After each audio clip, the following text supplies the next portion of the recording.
Hello दोस्तों, welcome to GK GS zone. GK GS zone में आप सभी का स्वागत है। आज हम लोग जो प्रश्नों की श्रृंखला है उसके अंतर्गत उपस्थित हुए हैं। तो आज आपका क्लास लाइव नहीं होकर के रिकॉर्डेड फॉर्म में होगा। चलिए, आज टोटल प्रश्नों की संख्या टोटल 25 है। आप सभी प्रश्नों को जवाब देते हुए चलेंगे, ठीक है। आप लोग कमेंट कर देंगे जिससे कि पता चल जाएगा आपका स्कोर क्या रहा है। आप लोग स्कोर भी कमेंट करेंगे और वैसे साथ ही साथ आप लोग आंसर भी कमेंट करते हुए चलेंगे। पहला प्रश्न है, शहर का प्रथम नागरिक कौन होता है? शहर का प्रथम नागरिक कौन होता है? मेयर, विधायक, मजिस्ट्रेट या इनमें से कोई नहीं? तो जो शहर का पहला नागरिक होता है उस शहर का पहला नागरिक मेयर होता है, जिसे हम महापौर भी कहते हैं, ठीक है ना। यह नगर पालिका का अध्यक्ष होता है। यह नगर पालिका का अध्यक्ष होता है, ठीक। अगला प्रश्न देखेंगे। प्रश्न संख्या दूसरा है, अर्धचालक का उदाहरण है। निम्नलिखित में से कौन सा अर्धचालक का उदाहरण है? जिप्सम, एल्युमिनियम, सिलिकॉन या फिर इनमें से कोई नहीं? तो अर्धचालक का जो उदाहरण हो जाएगा वो उदाहरण हो जाएगा सिलिकॉन हो जाएगा, सी नंबर ऑप्शन। नेक्स्ट देखेंगे। अगला प्रश्न है,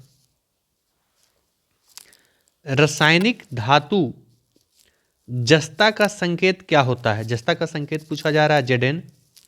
जेड है, जेड या इनमें से कोई नहीं? तो जो जस्ता का संकेत हो जाएगा वो जेड हो जाएगा, ए नंबर ऑप्शन।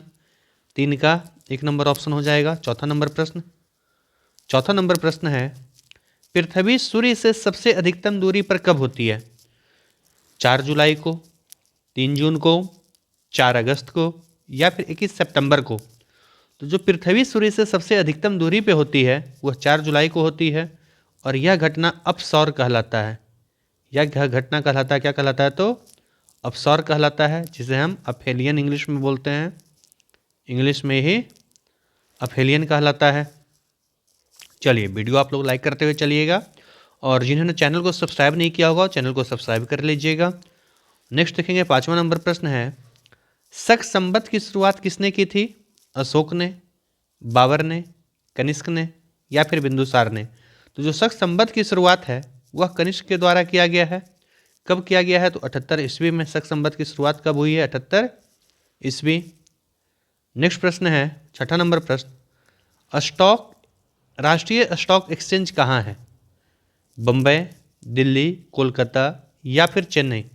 तो राष्ट्रीय स्टॉक एक्सचेंज या फिर इसे नेशनल स्टॉक एक्सचेंज के भी नाम से जानते हैं, ठीक है, जिसे एनएसई कहा गया। एनएसई कहाँ है? तो मुंबई में है। ए नंबर ऑप्शन हो जाएगा 6 का, जिनका भी ऑप्शन संख्या 1 है, करेक्ट है। नेक्स्ट देखेंगे। 7वां नंबर प्रश्न है, शारदा चिट फंड घोटाला किस राज्य से संबंधित है? छत्तीसगढ़, राजस्थान, गुजरात या फिर पश्चिम बंगाल? तो जो शारदा चिट फंड घोटाला है वो पश्चिम बंगाल से संबंधित है। डी नंबर ऑप्शन, 7 का डी हो जाएगा, जिनका ऑप्शन संख्या डी है, करेक्ट है। नेक्स्ट है, आत्महत्या की थैली किसे कहा जाता है? आत्महत्या की थैली किसे कहा जाता है?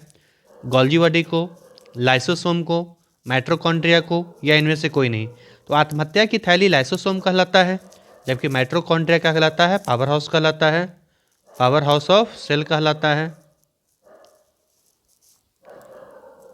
कोशिका का ऊर्जा गृह कहलाता है।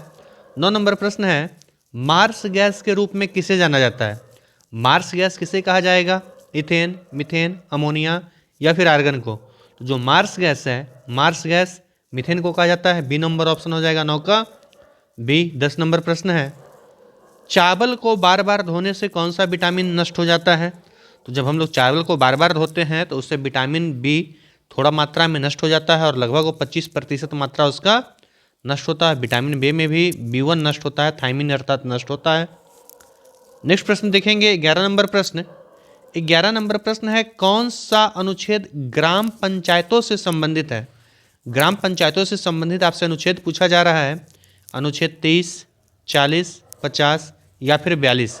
तो ग्राम पंचायतों से संबंधित जो अनुच्छेद हो जाएगा वो अनुच्छेद 40 है। बी नंबर ऑप्शन हो जाएगा 11 का बी।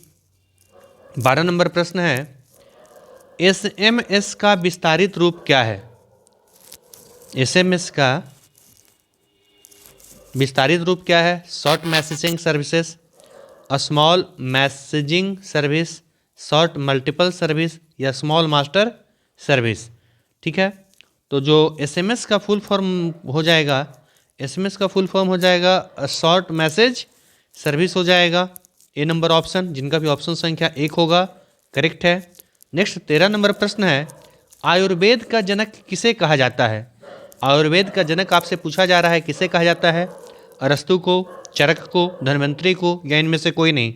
तो जो आयुर्वेद के जनक हैं वो धन्वंतरी कहलाते हैं। सी नंबर ऑप्शन हो जाएगा 13 का, ऑप्शन संख्या सी। 14 नंबर प्रश्न है, रक्त का पीएच मान कितना होता है? रक्त का पीएच मान आपको बताना है 14 नंबर। तो रक्त का पीएच मान हो जाएगा डी नंबर ऑप्शन, 14 का डी 7.4 हो जाएगा। रक्त का पीएच मान 7.4, जिनका भी ऑप्शन संख्या डी है, सही है। नेक्स्ट देखेंगे 15 नंबर प्रश्न। 15 नंबर प्रश्न है, कपास किससे प्राप्त होता है? कपास के बारे में आपको बताना है। कपास की जो प्राप्ति होती है वो किससे प्राप्त किया जाता है? फल से, बीज से, फूल से या फिर तना से? जो कपास मिलता है वो हमें बीज से प्राप्त होता है। तो ऑप्शन संख्या बी सही हो जाएगा 15 का, जिनका भी ऑप्शन संख्या बी है, सही है। नेक्स्ट है, संवैधानिक उपचार के अधिकार की व्याख्या किसके द्वारा संविधान के हृदय एवं आत्मा के रूप में किया गया है? तो संवैधानिक उपचार का अधिकार के लिए जो हमारे संविधान में अनुच्छेद है वो अनुच्छेद 32 दिया गया है। ठीक, और किसके द्वारा कहा गया है हृदय एवं आत्मा? तो भीमराव अंबेडकर के अनुसार, भीमराव अंबेडकर के अनुसार। अब वैसे संविधान की आत्मा जो कहा गया है वो प्रस्तावना को कहा गया है। ठीक, क्वेश्चन रहेगा संविधान की आत्मा किसे कहा गया है?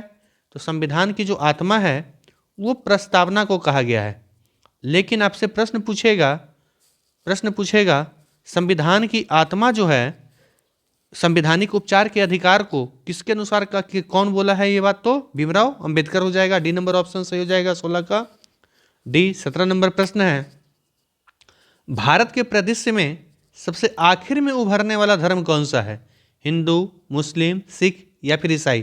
तो सबसे भारत में सबसे आखिरी में जो धर्म आया है वो ईसाई आया है। 17 का डी नंबर ऑप्शन हो जाएगा। नेक्स्ट है 18 नंबर प्रश्न, काजू का सबसे बड़ा उत्पादक राज्य कौन सा है? काजू का सबसे बड़ा उत्पादक राज्य कर्नाटक, केरल, आंध्र प्रदेश या उत्तर प्रदेश? तो काजू का सबसे बड़ा उत्पादक राज्य हो जाएगा केरल हो जाएगा। बी नंबर ऑप्शन, जिनका भी ऑप्शन संख्या बी है, करेक्ट है। नेक्स्ट देखेंगे 19 नंबर प्रश्न। 19 नंबर प्रश्न है, त्रिपिटक प्रसिद्ध पुस्तक है। त्रिपिटक प्रसिद्ध पुस्तक है। त्रिपिटक किस धर्म का प्रसिद्ध पुस्तक है? बौद्ध का, जैन का, यहूदी का या इनमें से कोई नहीं? जो त्रिपिटक प्रसिद्ध पुस्तक है यह बौद्धों का है। ठीक, और त्रिपिटक में 3 को कौन कौन सा पिटक है? तो सबसे पहले है विनय पिटक, इसके अलावा है सूत पिटक, और तीसरा जो है अभिधम पिटक। तीसरा कौन सा है? अभिधम पिटक। ए नंबर ऑप्शन हो जाएगा 19 का, ऑप्शन संख्या 1। 20 नंबर प्रश्न है, भारत का सबसे बड़ा बाघ आरक्षित क्षेत्र कौन सा है?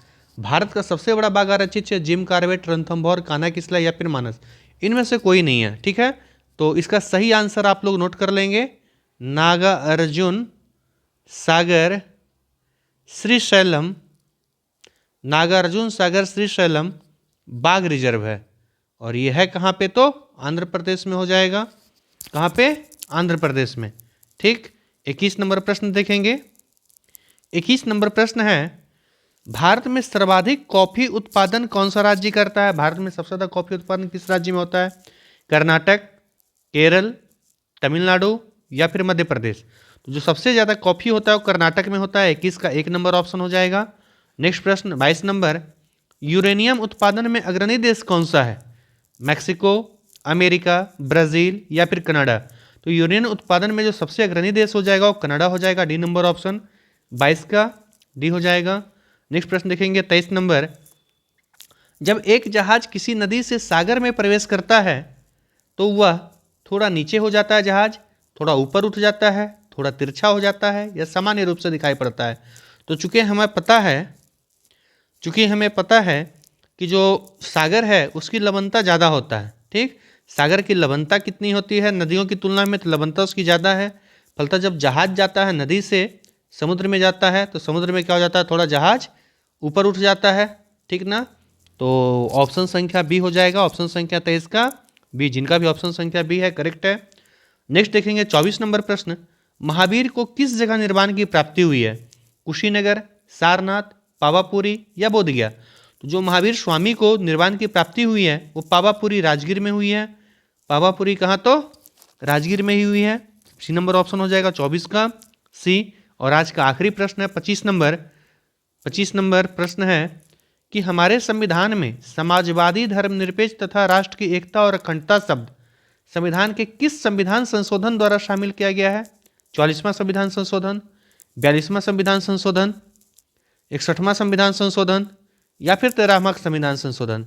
तो सही आंसर हो जाएगा 42वां संविधान संशोधन 1976 के द्वारा भारतीय संविधान में समाजवादी, धर्मनिरपेक्षता, राष्ट्र की एकता और अखंडता शब्द जोड़ा गया है।